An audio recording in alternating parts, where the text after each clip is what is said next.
Shamat thotarak pa phaurak le thamoina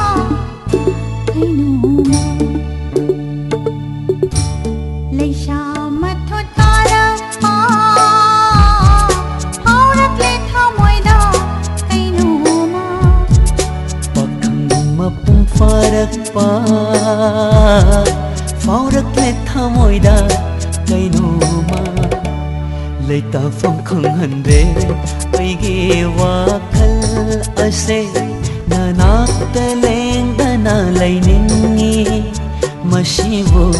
kaubaranung shiva masibo kaubaranung shiva le shamat thotarak pa pakhang mapung farak pa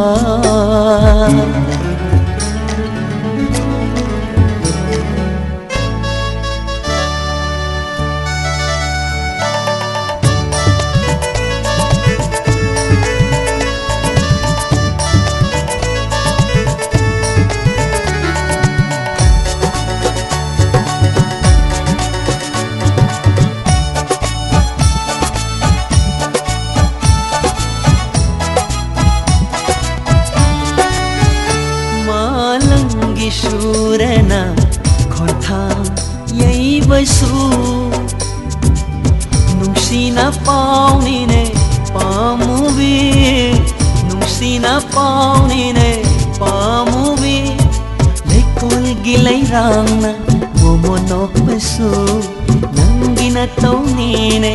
janavi nongjungi ainda nong thang ko pagum lang taknare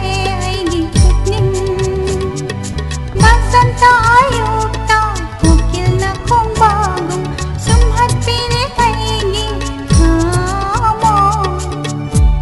Laita pang kang hande aigi wakal ase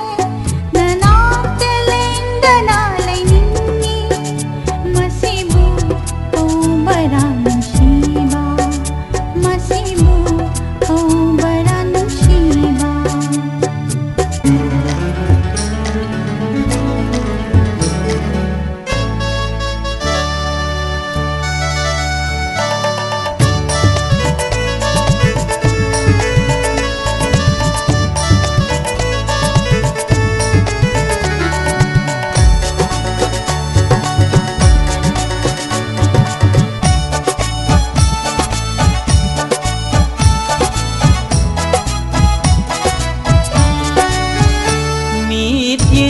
wahangna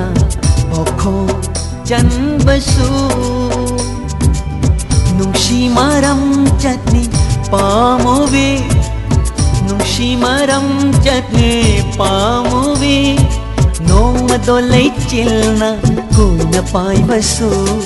nangi khong chatni ne janavi sanjani chum thangna mityi chat pagum yeng biro ne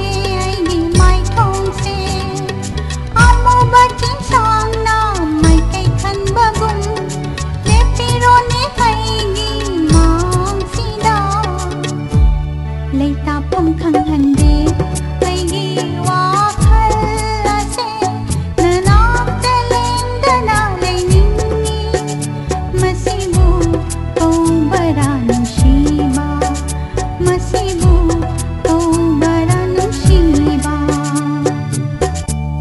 le shamat thotarak pa phaurak le thamoina kainuma mapung farak pa phaurak le thamoida kainoma